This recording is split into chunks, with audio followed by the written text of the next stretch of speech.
yung setup natin mga idol. Tinanggal ko na yung mga plastic na halaman dito. Dati kasi naglalagay tayo ng mga natural na talaga halaman. Yung nga lang, ang problema, pinakain ng mga goldfish natin. Ayan.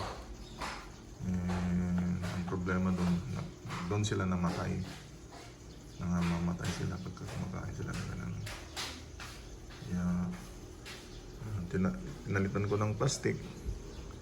Ang naman sa plastic, disadvantage, yung mga dumi na iipon sa mga ilalim. Hindi makapag-circulate yung hangin kasi yung tubig dito dapat kinukuha ng papataas, ni-strain dito si strainer, tapos ibabalik yun, bumabagsak. Yan yung flow ng tubig. Yan, ganun siya, ganun pala, pahigop pupunta dito, tapos pabagsak ulit. Yan. Ayan siya.